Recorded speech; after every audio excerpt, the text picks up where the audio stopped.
You know, fishing lets the child in me come out. I love throwing rocks. I like carrying a good pocket knife, a nice kind of thing. You know, guys, I like peeing in the woods. I like to see the birds and the animals in the wild.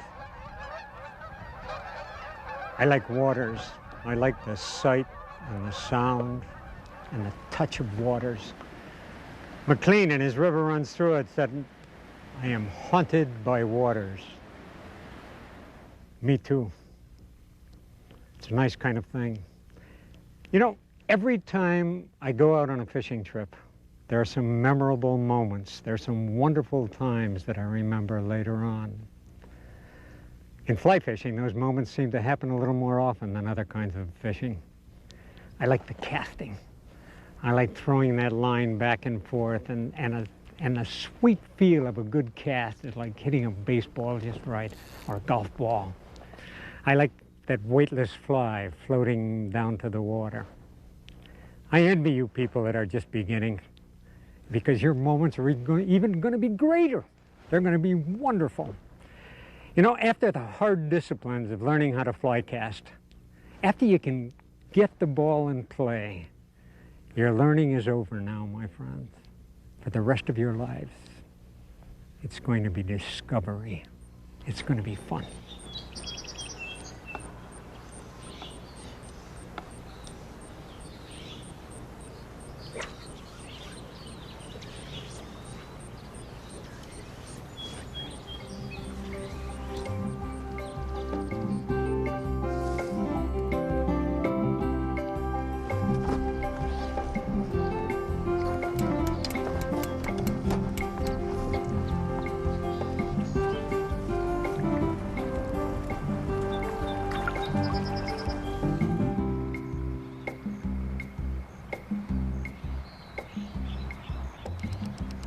Fly fishing.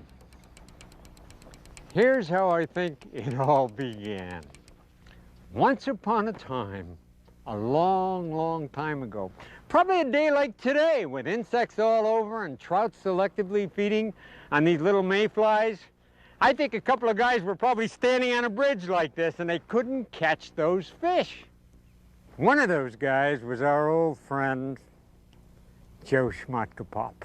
You remember Joe.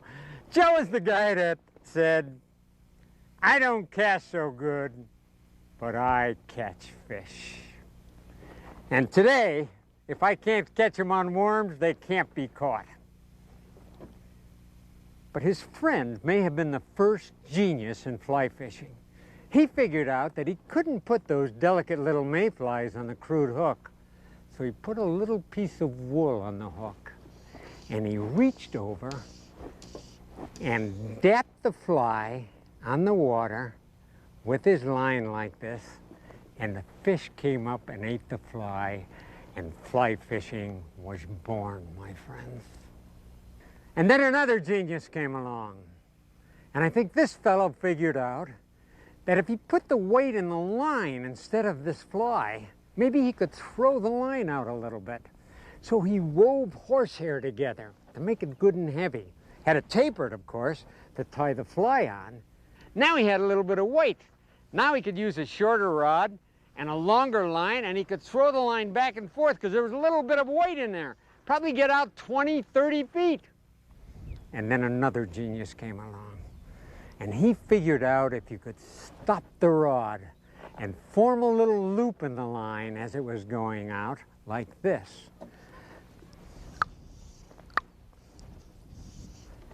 Shoo! Good cast. Now we can cast 100 feet or more, and we can present that weightless fly almost as delicately as they could when they first started dapping the fly.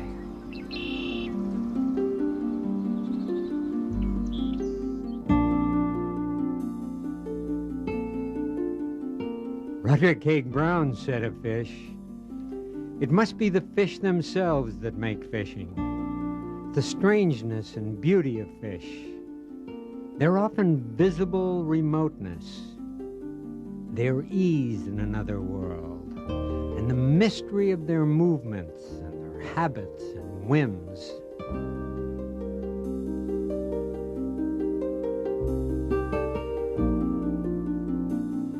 Where fish hang out, we call it reading the water. A lot of times when you see fish on the surface, you don't have to worry about where fish are because you know where they are. Then you just have to figure out how to catch them. Sometimes you don't see them on the surface of the water. Sometimes we see the fish under the water. The difference between the really great fishermen and us mortals is that they see more than we do. They've taught themselves to see, to observe, to discover. What I want you to do is not just look at the surface of the water, wear your polarized glasses, and focus on the bottom of the water.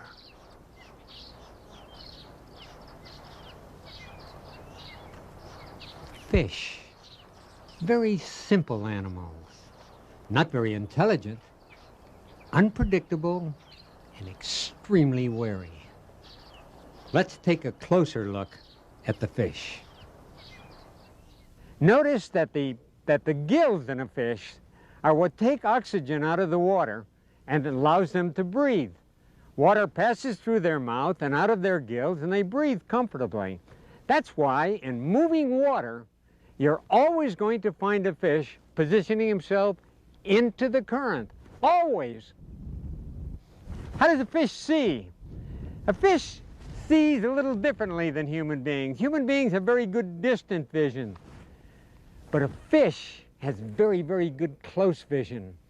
You can't see your finger at the end of your nose, but a trout can.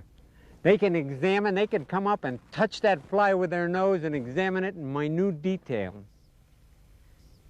Fish have eyes on the side of their head, not in the front of their head, so they can see all the way around and back, maybe to an area all the way around, maybe 30 degrees behind them, so that the only blind spot a fish has is directly behind them.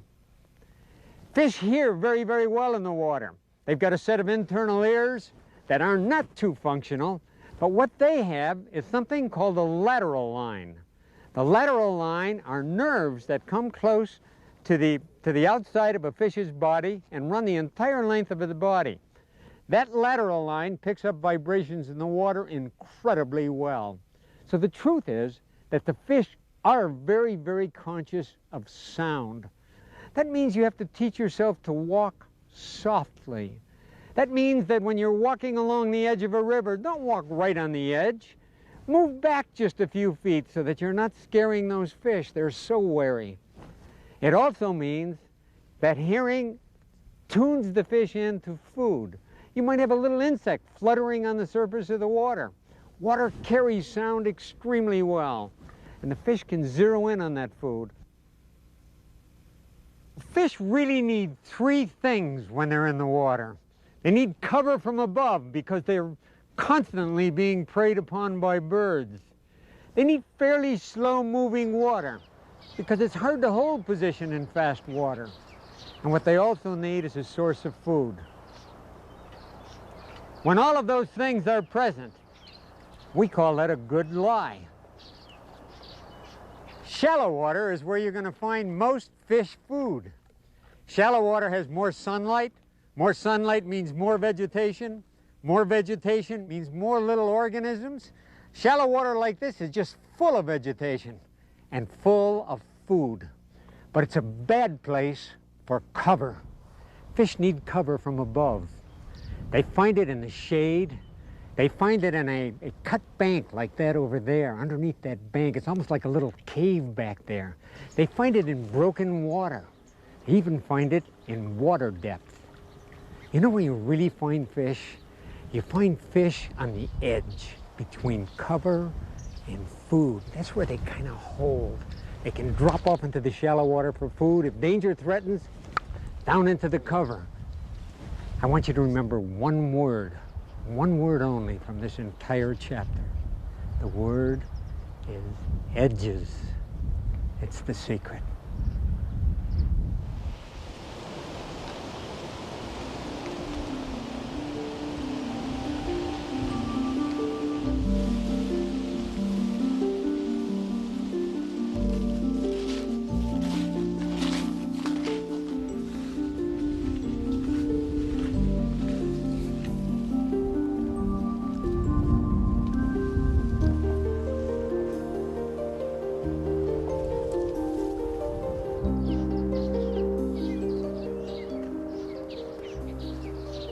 Now, our friend Joe Schmatkopop would call this a little gray bug. Put on a little gray fly and he'd catch fish. Many expert fly fishermen do exactly the same thing. But I think that a little knowledge of what fish eat is intriguing. It might even help you to catch more fish. Most of the sport fish that we go after are predatory. That means they'll eat almost anything they can get their mouth around, including their own children. But almost all fish start off by eating insects, especially in fresh water. And the trout, someone once said of the trout that it was the fish that was perfectly designed for the fly fisherman, because the trout continues to eat insects throughout its life. Let's take a look at some of the bugs in the water. Bugs, I know what you're thinking of, bugs. You're thinking of ants in your picnic basket, and you're thinking of cockroaches and hornets and bad bugs. I want you people to think of butterflies, beautiful little animals, like a mayfly. Let me tell you the incredible story of the mayfly. The mayfly spends most of his life, 364 days of the year, underneath the water as a nymph. On the last day of its life, it either floats or swims up to the surface of the water, the back breaks open, and out crawls a winged insect. And it stands on the surface of the water with its wings upright, like a little sailboat, until it pumps a little juice into its wings and body, and then it flies off and lands in a tree or a bush or some vegetation, and molts once again in a few hours, becoming a sexually mature insect that can't even eat. And the insects go off into the air, and they bounce around in the air in a mating dance, finally mating in the air. The females then fly down to the water, dip their tails usually, and get rid of their eggs into the water, and they die. These nymphs hide very, very well underneath the water. They hide under rocks and in vegetation. It's a little hard for the trout to get to them. But when they're floating up in the water like that, or even swimming, those tiny little animals, they become very susceptible to the trout. And trout are opportunistic feeders. They're going to start feeding when these nymphs start coming up to the surface. And they're going to feed on them there as nymphs. They feed on this dun standing on the surface of the water.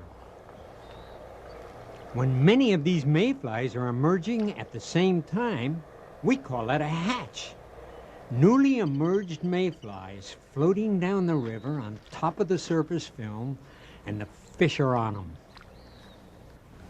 And finally, when the female lays her eggs, she dies and falls to the water. We call them spinners or spent wings. They look like little airplanes floating down the river. Fish take them readily.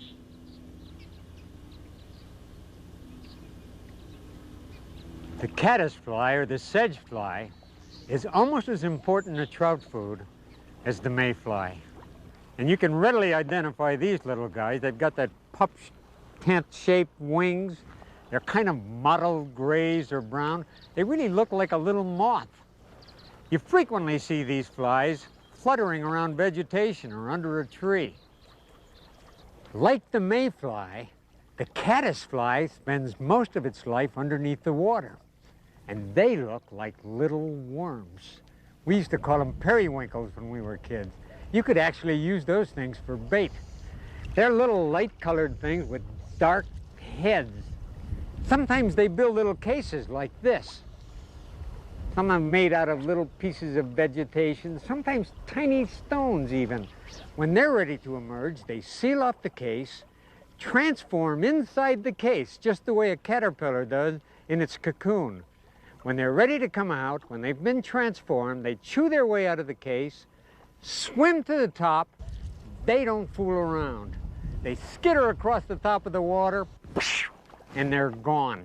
The trout, when they take these guys, are very, very splashy because they have to be quick. It's not as genteel as the mayfly. The caddisfly. Much of caddisfly activity happens at night. You know, in that magic hour when day turns into night, when things seem to happen, the animals move and the fish start rising, if you can't really tell what those fish are taking, I want you to try a caddisfly. And then we have the stonefly nymph. Look at this friendly little guy. He looks just like a mayfly nymph, only just a little bit bigger. Let me put this back in the water. Stoneflies, they're only found in really fast water. They need a lot of oxygen. Stoneflies live underneath the water for maybe 1 or 2 or even 3 years. And these guys, when they're ready to hatch, they walk out of the river. They walk out of the river, climb onto a stone or a tree, and the back splits open. See that? And out crawls an adult stonefly. And you can recognize an adult stonefly because their wings are flat like this. Remember that again. The mayflies look like a little sailboat. The caddisflies look like a pup tent. And the stoneflies, the wings are flat on top. Most of the time, they're accessible to the trout as a nymph. And when the female comes down to the water and lays her eggs, she'll dip her tail like that in the water. And then you have other insects that live underneath the water. We have damselflies and dragonfly nymphs and midges. It's a fascinating world down there, my friends. I hope you're going to look into it a little bit. Then we have the terrestrials, the land insects. We've got ants and beetles and spiders and that wonderful grasshopper. And we imitate all of those insects with our artificial flies.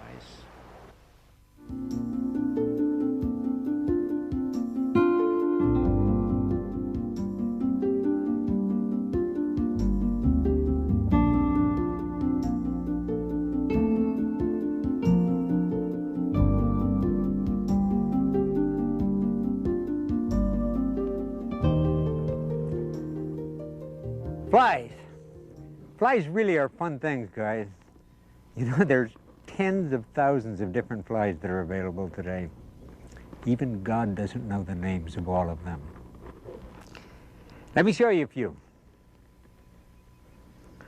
This guy here is an Atlantic salmon fly, developed by the Brits to catch the Atlantic salmon. When the Britons ruled the world, they brought back feathers from India and from Africa, exotic things. And the fly tyers tried to outdo each other by getting as many of those feathers in as possible. They're still tying these today, and they catch fish. These are called attractor patterns. Attractor patterns really don't imitate anything in nature. They just attract those fish. Salmon that are coming up into the rivers are not really interested in eating. They're interested in spawning. And these little attractor flies kind of turn them on. Today, we still use similar attractor flies for salmon and steelhead.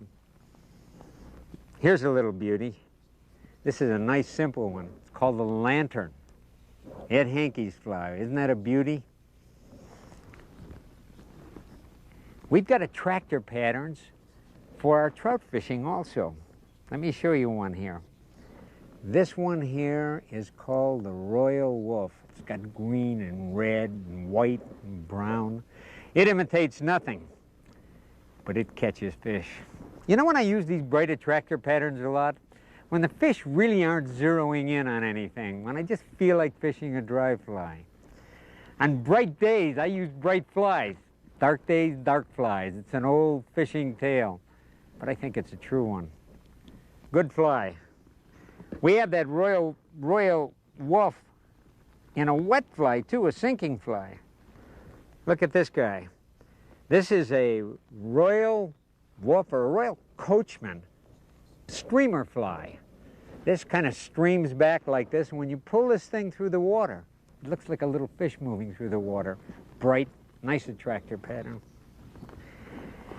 The current trend these days is on exact imitations. We've got a bunch of scientists out here now, and now we're tying flies that look more like the real thing than the real thing. Look at this guy. This is a stonefly. It looks like it would come out and could almost eat you right now. You know, let me tell you a little something about flies. What we try to do with our flies is give the impression of life. It's like an impressionistic painting versus a photograph. Very commonly, a photograph stops life. It's not really alive.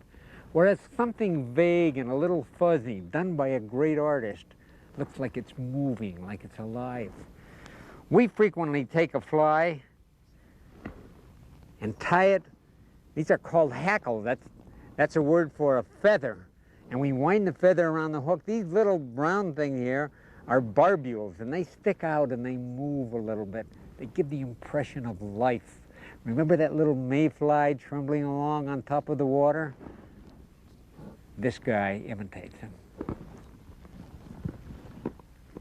In rough water, we generally use flies that float real well for our dry flies. Look at this one. This is called a humpy. Look how heavily it's tied. It's called a humpy because of that big hump in the body. That's tied with deer hair, which is hollow. Allows it to float real well. This is a good rough water fly. Our nymphs are kind of generic. Most of the time, I like little nymphs like this. Mottled black and brown nymphs, generally tied with animal hair, and that animal hair becomes translucent in the water. And see all these little hairs sticking up? Those little hairs actually move and give a feeling of life. I have to tell you a story about nymphs.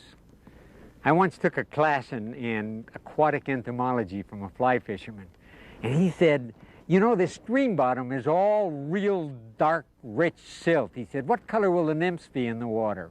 And all the people in the class said, they'd be black or dark brown. And he said, you're right. So that's what you'd use. You'd use real dark flies, wouldn't you? And everybody said yes.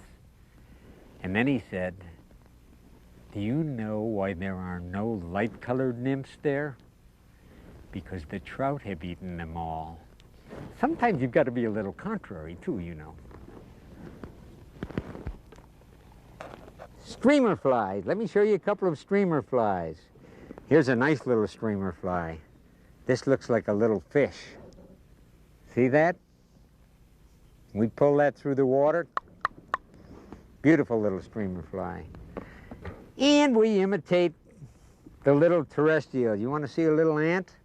Look at this little guy. Those of you who backpack up into the high mountain country, a great fly to have.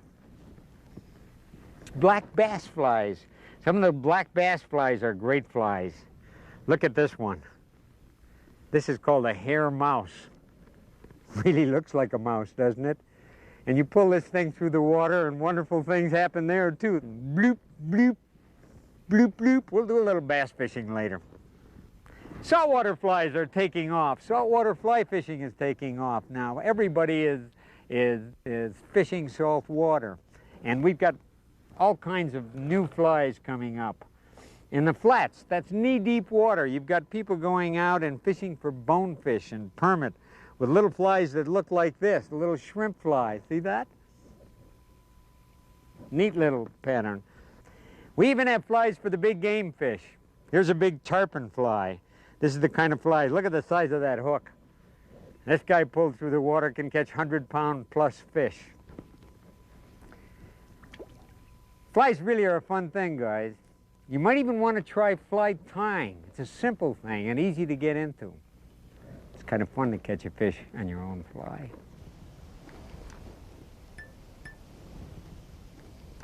Let me show you the beginnings of fly tying. I've caught a lot of fish on this fly. What I'm going to do is take this thread, and I'm going to wrap the thread on the hook. Lay it across the hook, wrap over itself like this, back toward the back. Set 5 or 6 turns. Cut off this tag end. Couple more turns back, and then all the way forward again.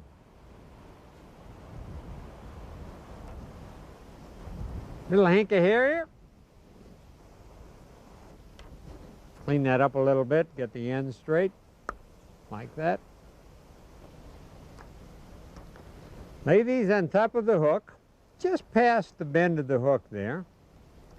2 or 3 turns, wrap it on top of the hook like that. 1, 2, 3, good. Take all these stubs and pull them back.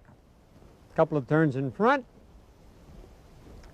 Put a couple half hitches in like this. 1, 2.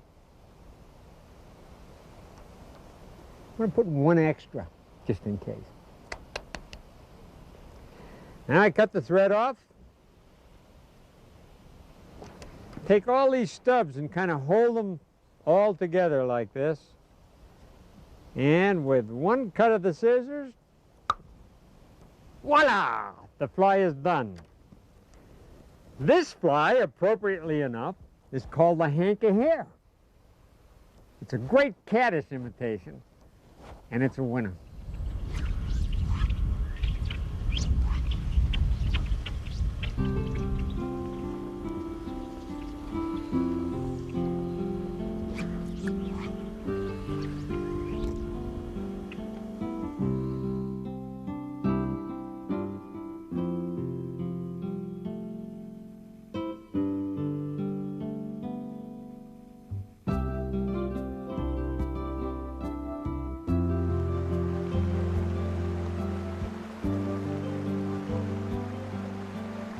Moving water.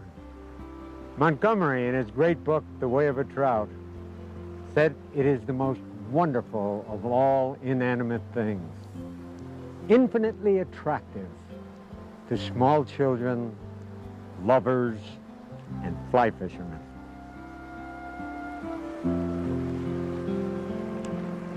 These small mountain streams are the beginnings of rivers. It's going to be a lovely place for us to begin our fishing. Let's get a leader out here. Okay, you know, leaders used to be a problem, but now the tapered leaders you buy in a shop are just beautiful, wonderful things. One of the problems that's been eliminated. There is one little problem, however, with these leaders, and I want to show you that. Taking these things apart is a problem. I want you to slip it into your fingers like this, and take the butt section, that's the fat end of this tapered leader, and kind of slide it out like this. Get that out there 2 or 3 or 4 times, and then it peels right off the end of your hand. Perfect. Now I want you to take the butt section, right like this, and we're going to tie a loop in it. We call this a surgeon's loop. Double that over, make a little turn, around twice, pull it nice and tight. Now I've got a little loop in the end of my fly line. I'm just going to make a loop-to-loop connection here. Slip this loop in like this and then back into itself like this. And all set. I like short leaders on a little river like this. This is about a 7.5-foot leader here. And you know what we're going to put on? We'll start off with that old hank of hair. Now, fishing these small mountain streams aren't very fussy. A few simple flies are really all you need for a day's fishing. It's time to learn a few knots.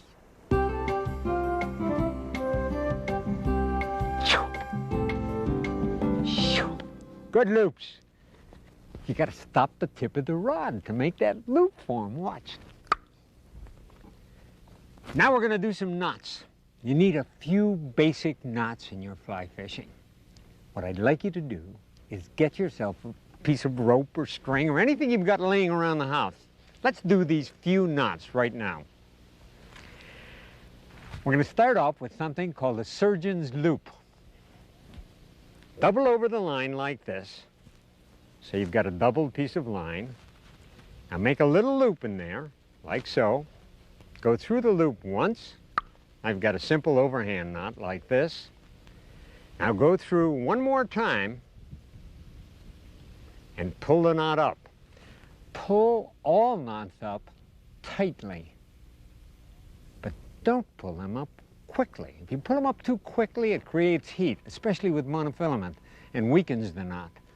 But it must be pulled up tight. helps to spit on them a little bit. Get a little saliva on them, and when you pull it up. The loop-to-loop connection, you take one loop, stick it inside the other like this, goes inside itself, and voila, a perfect loop-to-loop connection. This happens to be a fly. We're going to tie this fly on. We're going to take our tippet, run it through the eye of the fly like this. Double it over, hold these two lines apart 5 or 6 times around here, and then take this tag end through this opening, back through the large opening. Hold the tag end, get a little saliva on the knot, pull it up, done, the cinch knot. And now I'm going to show you a knot to tie the tippet onto your leader, something we use fairly often. The best knot for that is a knot called the surgeon's knot, double surgeon's knot. Take your 2 lines and put them together like this. Take a good look at this, because I never want you to do it again as long as you live. This is a Joe Schmatka Pop move. What I'd like you to do is overlap the 2 lines like this. Make a little loop in there, go through that loop with the long end and the short end once. See how it looks? Go through twice. Sometimes I go through 3 times. Makes me feel good. I don't really know whether it helps the knot that much. Hold the 4 ends, get a little saliva on it, pull them up good and tight. Cut off these short ends, and you've got a perfect connection. And now, let's put a touch of floating on this dry fly, and we'll be ready to go.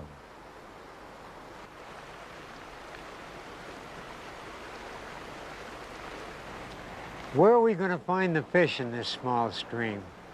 There are many, many places. Let me show you some of the places in this pool. Broken water is good cover for these fish. Right down the middle of this pool, there's some nice broken water. Good place for fish to hold. We need water depth in a small stream like this for cover. Shade is wonderful. And in a stream like this, there's always shade because there's a lot of overhanging trees. It's a little canyon-like. The edges of those currents, look at that edge going up there, a perfect place between the rough and the quiet water. The rocks right out there in the middle are good cover for fish. And there, on the right side, is a nice seam of rough water and quiet, good places. I'm going to tell you a secret place now, people. I'm going to tell you a secret place that I don't want you to tell anybody about. It's called the eye of the current. What I want you to do is look carefully now and look up the edge of this current on the left-hand side, right up there, and see where the rough water and the quiet water come together, and it comes together and forms a little V up on the top. Right at the top of that V is a great place to find a fish. Let's give it a shot. First the short cast, and then longer and longer and longest. It makes sense, because then I won't be throwing the fly line over those near fish. Watch.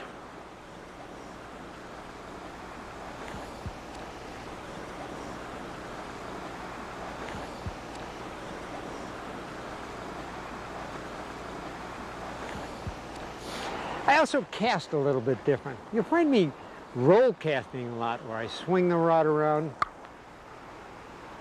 fish that in, fish it in, get it into a roll casting position, and just roll it out there again.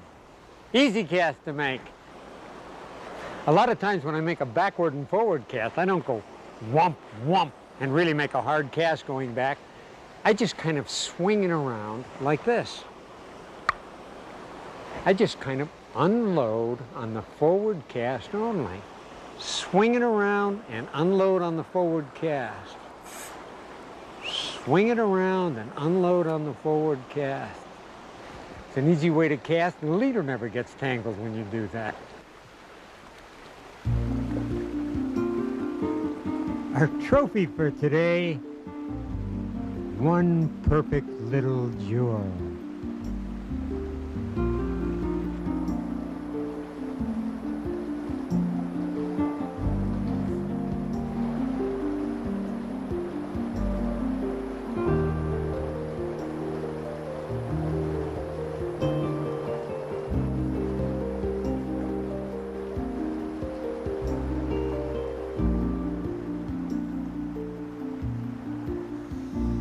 Oh boy, look at all that insect life. Look at those giant caddis,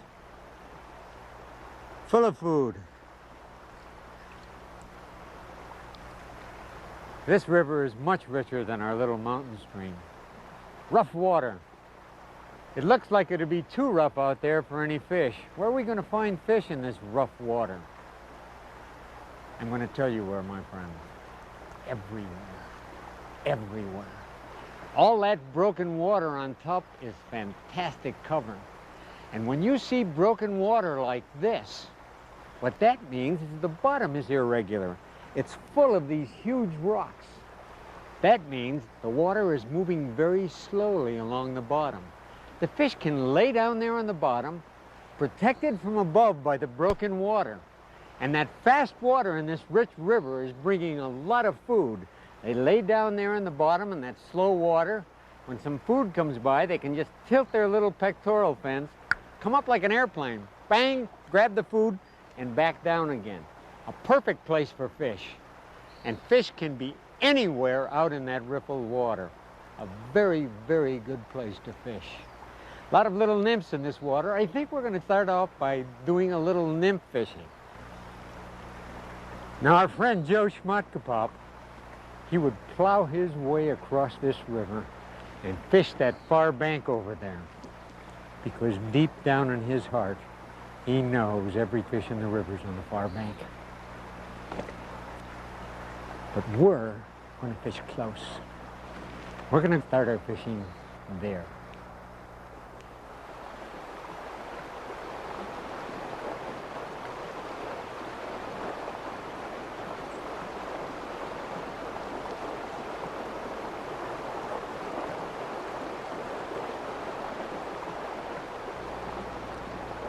Nymph fishing in this broken water. I use very short casts in this water because you can get quite close to the fish with all this noise around. I like that swing around cast too. Swing it around and lay it in like that. That's a nice cast for this river with these kind of heavy weighted nymphs. Nymph fishing, there's been a million words written about nymph fishing and a lot of techniques, lifting the rod, pulling the line, doing all kinds of complicated things.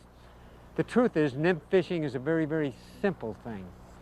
We cast it out there, let it drift naturally. I watch the end of the line as I kick out a little bit of extra line. That line twitches or moves, I can set the hook. And when the fly swings around, there's a good chance for a fish. And then when it ends the swing and just hangs in the current, I always let it in there for a few seconds, because sometimes a fish takes it right there. And then I fish it back a few feet always, because a fish will take it there. The truth of the matter is, in nymph fishing, if that nymph is in the water, you've got an excellent chance to catch a fish. There are different things that you can do to increase efficiency in nymph fishing. Some people put a little extra weight on their leader close to the fly. You know that some people actually put a bobber on the end? They put it, a couple of feet back from the fly and throw the bobber out on the water. When the bobber goes down, they got a fish. You know what they say down south? There ain't nothing in the world so pretty as the place in the water where the cork's just been. Bobber fishing, very efficient way to catch fish. We call it in fly fishing indicator fishing. Watch how the indicator fishermen cast. My son calls that the windshield wiper cast. Whoosh. Whoosh.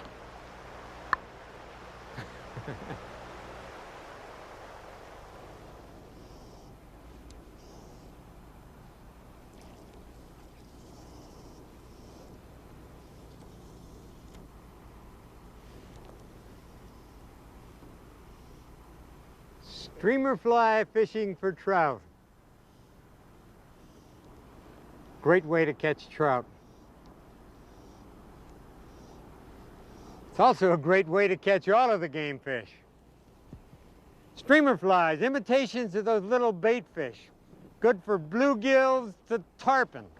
Very, very similar to nymph fishing. As long as we've got that fly in the water, we've got a chance for a fish while it's drifting, while it's swinging, and while we're retrieving. With a streamer fly, we do a little better on the retrieve. And we do best when the fly is swinging. The swing is the thing in streamer fishing. You know, the salmon and steelhead fishermen really work on that swing.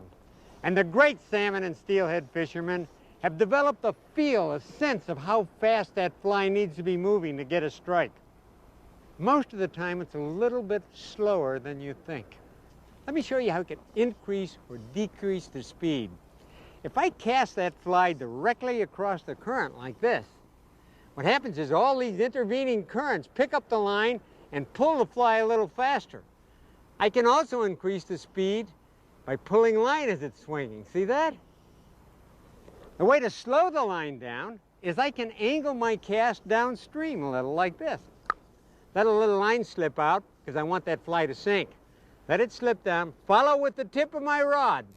Let a little line slip out as it's swinging. Now I'm getting a slower swing. Slow that thing down. That speed is something you're going to have to get some experience doing. Keep changing, though. That's a key word. The other thing that you've got to remember is after you've made a couple of casts, move downstream and cover new water. Move downstream and cover new water. Old Joe Schmutkapop works himself into a good position, looks good over there, and makes 87 casts to the same place. People, if you're not catching fish, you've got to remember one word: change. Change the fly, change your position, change the speed of the fly swinging in the current. It's a good word to remember: change. To those of you people that haven't waded before, you're in for a treat. Wading with just a little bit of experience is really a fun part of fishing. I'd like you to get a rod and reel. Those of you that live near a fly shop, that's the best place to go. Go in and get yourself one there with their help. Those of you that don't, I'd recommend that you get yourself a rod about 8.5 or 9 feet long, something that balances with the weight of a number 6 fly line. That's my favorite all-purpose rod. You know, you can spend as little as a good dinner for a fly rod and reel. You can also spend about the price of a good automobile. Whatever. I really want you to go out and buy a fly rod and reel and line tomorrow. Don't wait.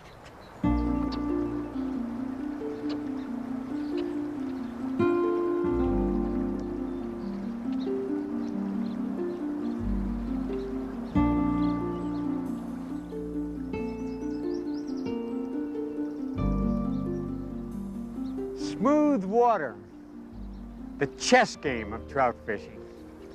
I claim the fish here are so smart, they not only can tell you the name of the fly you're using, they can tell you how much you paid for it.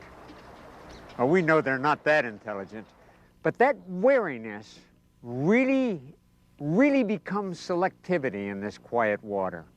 Selectivity, let me tell you a moment about selectivity. You know that in the top inch of this water, the top inch, there are 3 distinctly different areas.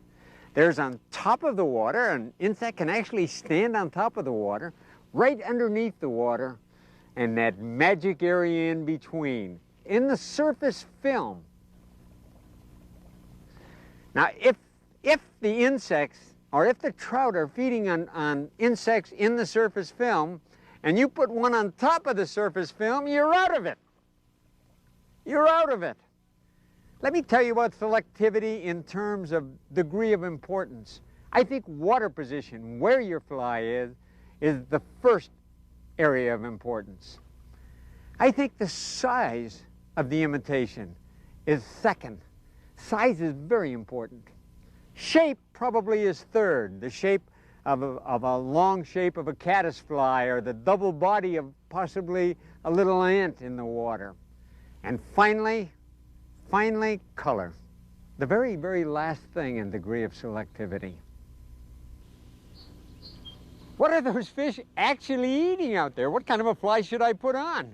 For a long time, I looked out there on the water and tried to see the fly. Sometimes I could see a fly standing on the surface, but most of the time I couldn't.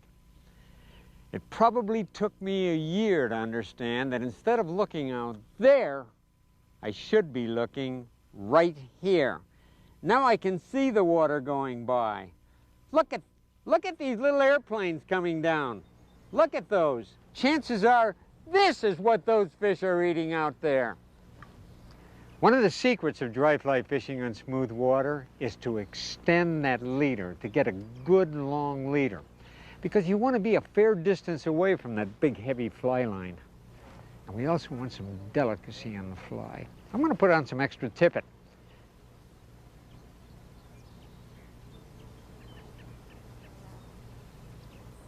Now how do we present that fly to the fish? First, I want you to imagine that little fly floating down on top of the water or in the surface film there. That tiny little animal, every little movement of water and air trembling as it comes down, and the fish eats it. And then another one comes down, that delicate little insect moving through the water, and the fish eats it. And then your fly comes along. A bunch of fur and feathers stuck on a piece of metal and attached to a rope, and it kind of comes through. Dumb as he is, that fish isn't going to take it. What we have to do is make that fly look alive. And we do that with our impressionistic ties. We do that by extending the tippet, which we've just done. And we also do that by introducing slack in the fly line. Because if that fly line is tight, the currents are going to move the fly and cause it to drag across the top of the water. So we have to get some slack in the fly line as well.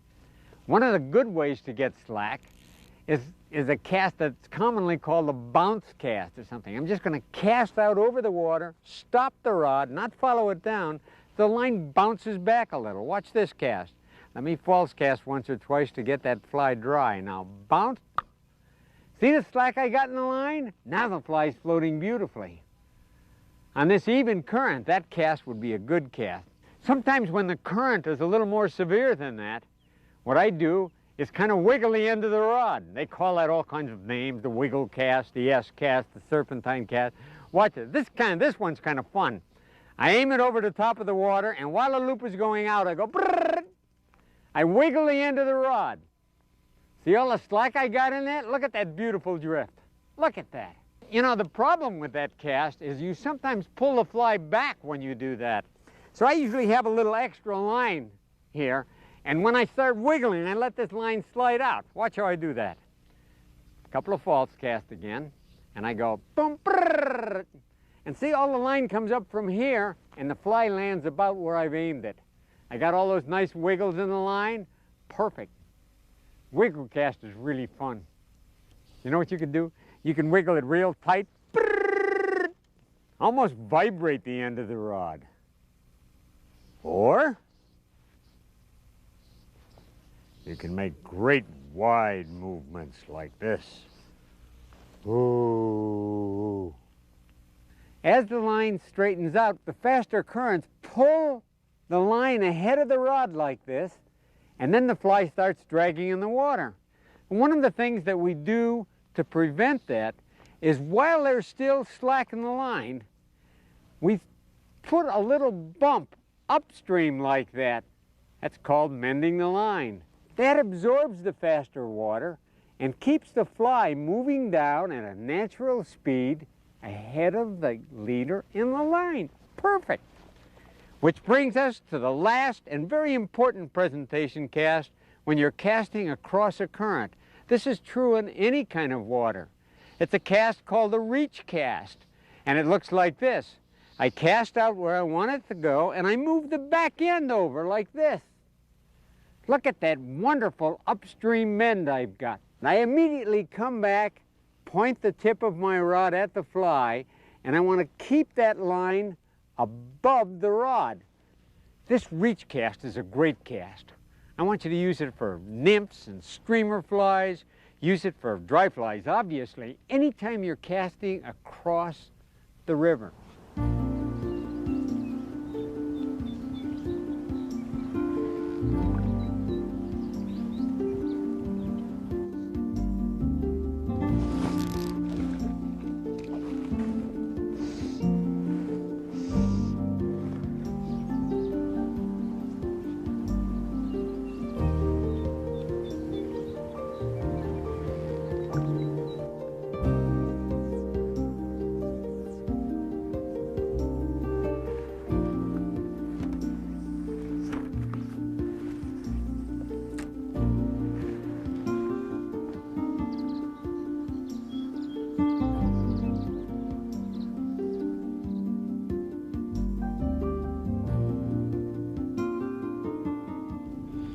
A beautiful deep water mountain lake, cold water, and trout, my friends. Where are we going to find these trout? One of the good places are inlets and outlets, like this. What you must really do is check the shoreline. The shoreline will indicate what the water is like around the shore. If it's a very steep shoreline, you've got deep water. If it's a shallow shoreline, like this. See this meadow coming down? That means shallow water here. Shallow water, more sunlight, more food for the trout. Where we want to look for those fish are edges. Edges, please don't forget that. Where this shallow water drops off into the deep water, a perfect place for fish to hold. Well, what are we going to use when we go fishing here? The trout in a lake like this eat very similar things to the trout in rivers. This speckled gray mayfly is just one of many species of mayflies that live in lakes.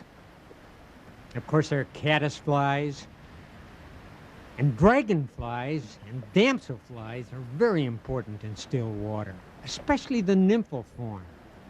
This damselfly nymph will be a good choice.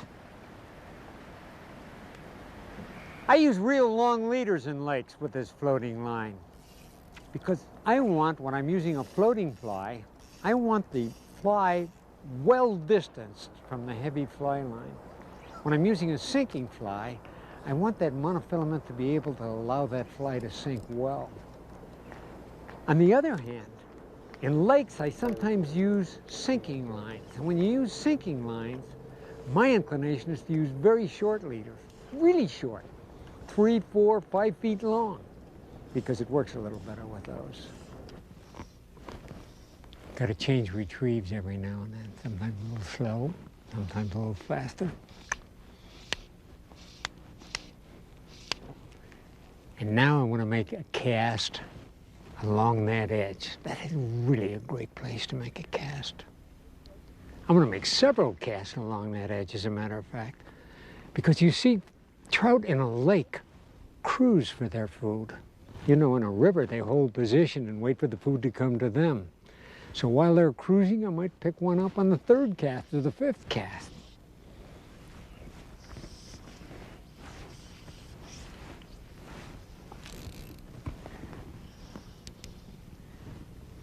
Doop, doop, doop, doop, doop, doop, doop, doop. Come on, fish.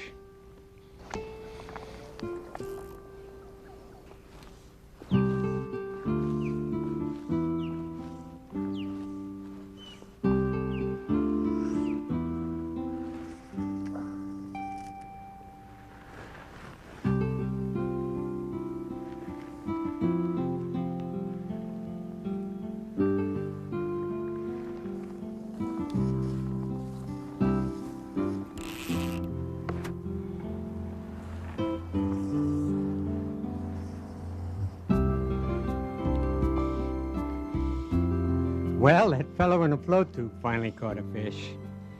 And here we are on this magnificent trout lake, a perfect evening, 3 experienced fly fishermen, and the results 0 fish. It's time for me to tell you one of the best kept secrets in all of fishing. The real truth is that much of the time you do not catch fish. Sometimes the fish wins.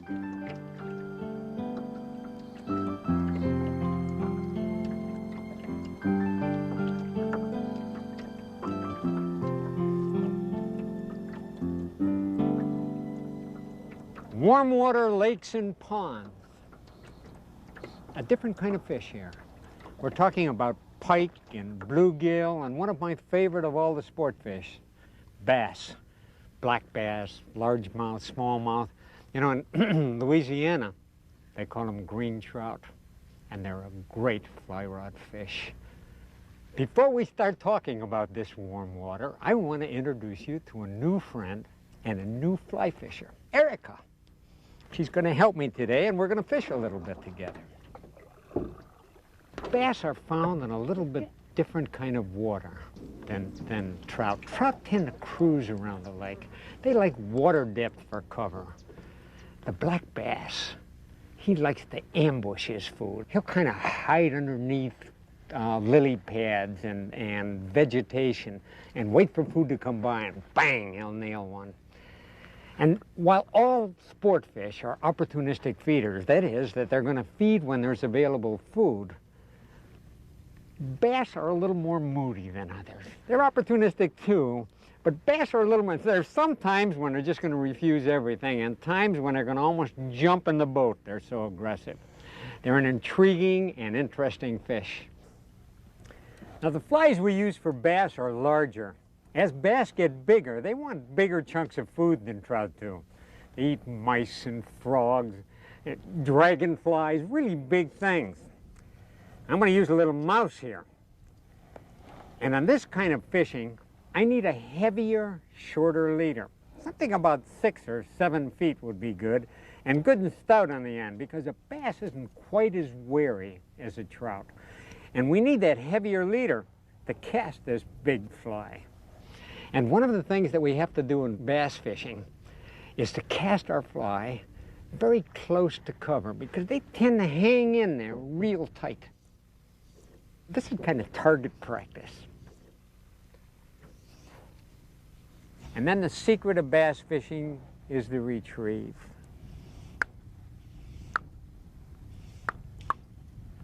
Bang, bang, bang, bang. Let me get that out again. I'm going to let it sit for just a minute. And all those circles to stop. See those circles out there? I want them to stop. And now, maybe a bass is interested. I'm going to start a retrieve. Boom, boom, boom, boom, boom, boom, boom, boom. See that, Erica? Yeah. See those dragonflies in the water? See them? They're laying eggs in the water, and that's why the bass are sometimes jumping clear out of the water trying to get those. Yeah. Let's change. This is a, hang on to that fly there. I'm going to take this mouse off. Kind of like the mouse though, don't you? Yeah. Isn't that neat? Let's try this guy. Looks a little like a dragonfly. Mm-hmm. Let's put this guy on. And maybe we'll do a little better with this. What do you think? That looks good. You think it's going to make it? Yeah, probably. Okay. Probably they're going to think it's a dead dragonfly. Now, these dragonflies probably don't move very much. So I'm going to put very little action on this guy. There he is. Wow, you were right.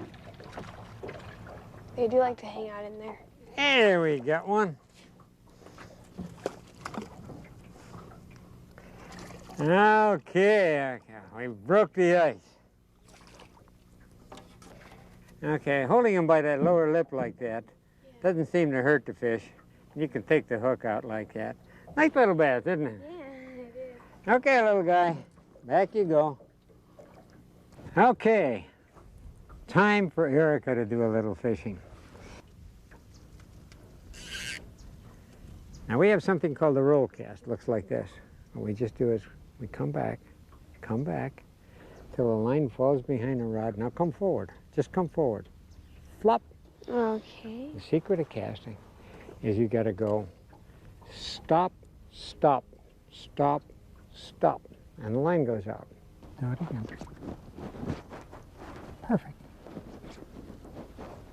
Now put the tip of your rod down right to the water and pull line through this hand. Now watch the fly. That's it. That's it. Keep retrieving. Boom. Boom. Lift. There, you got it. Hard. There he is. That's a nice fish. Beautiful. Boy, that guy really slugged it. Here, you sit down over there. Let me help you. Ah! Oh, that's a beauty. Hold on, fish. Okay, maybe this guy will just come right out here with this hook. Beauty! Nice fish. Okay, you are now a fly fisher.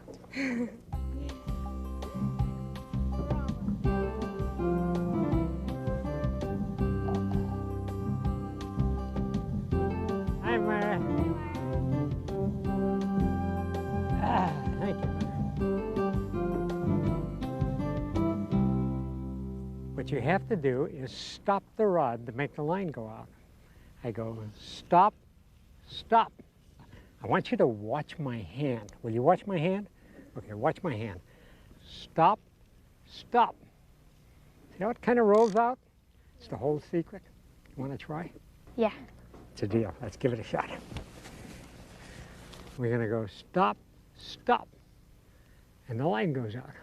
Look at your hand. Stop, stop. Perfect. Now look at it. I'm going to do it wrong. Flop, flop. Loop. Flop, flop. No good. Stop, stop. Stop, stop. Perfect. When you want to cast further, here's what I want you to think. Okay. I want you to think of not throwing harder. I'd like you to stop harder. Okay. Let's go. Stop, stop. See that thing yank out? Yeah. Stop, stop. Oh, I see. Try that. Stop, stop. Perfect. Stop, Hard stop. stop. On the money. Stop the rod and the line goes out.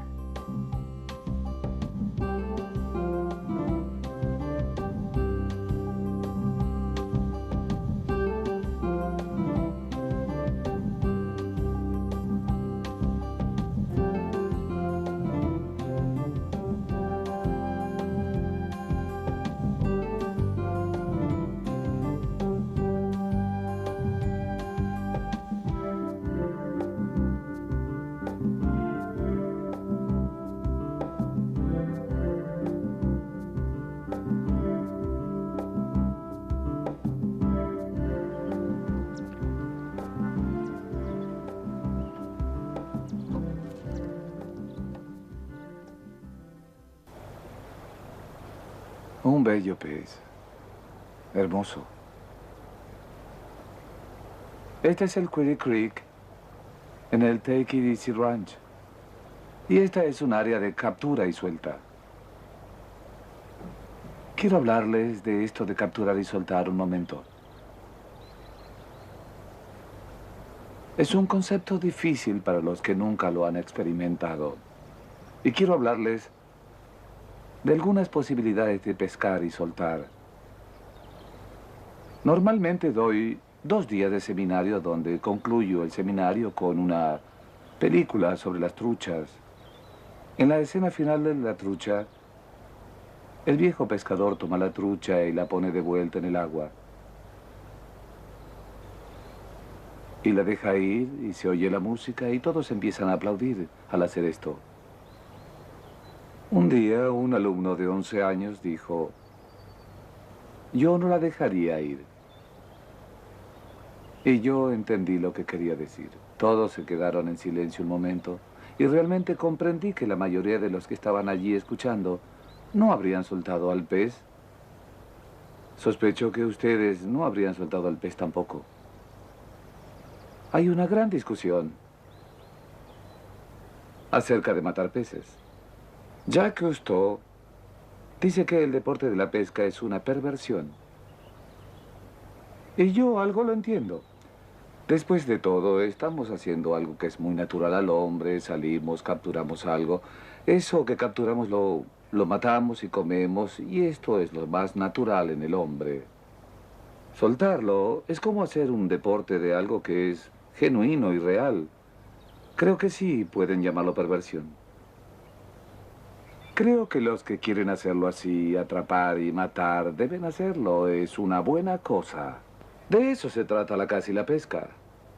Y no quiero que se sientan culpables. No dejen que todas esas revistas y organizaciones de preservación y maestros como yo los hagan sentir culpables. Pero debo decirles que hay otra cara de la moneda.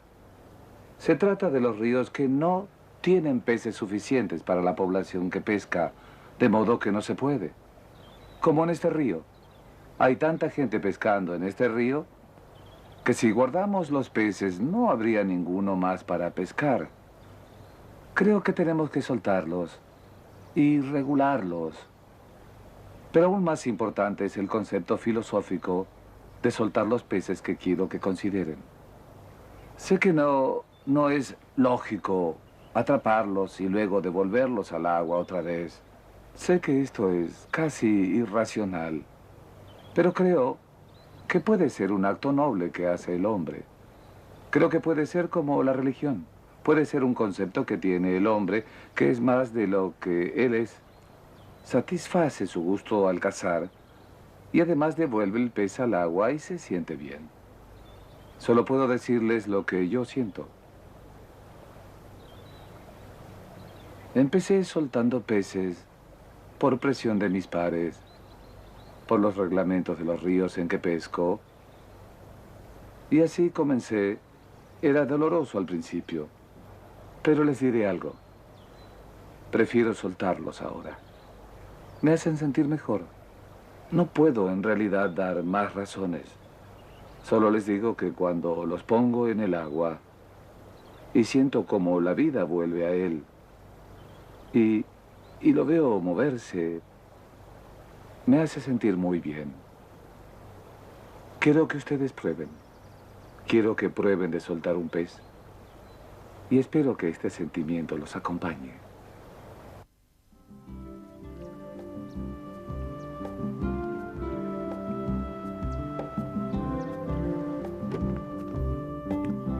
Well, dear friends, we're just about finished. And endings are a little bit sad. But for many of you, I really hope this is going to be the beginnings of a wonderful sport. A sport that is one of the really fantastic and special connections with the outdoors. A sport that is so diversified that people get involved with aquatic entomology and they become expert and spend a lifetime at it. And other people take up fly tying and they make an art form out of fly tying. They wouldn't dream of getting one of their flies wet. People take up casting and the literature of fly fishing and on and on and on.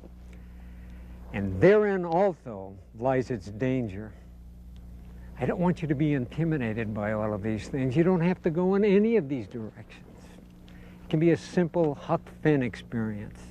Just go out there with a rod and reel and a little box of flies and experience something in fishing. You know what I'd really like you to do? I'd like you to go out alone, without a guide, without a mentor of any kind. Just go by yourself and discover some things. That's what fly fishing really is. For me, fishing for me, glimpses of me, discovery, mostly moments.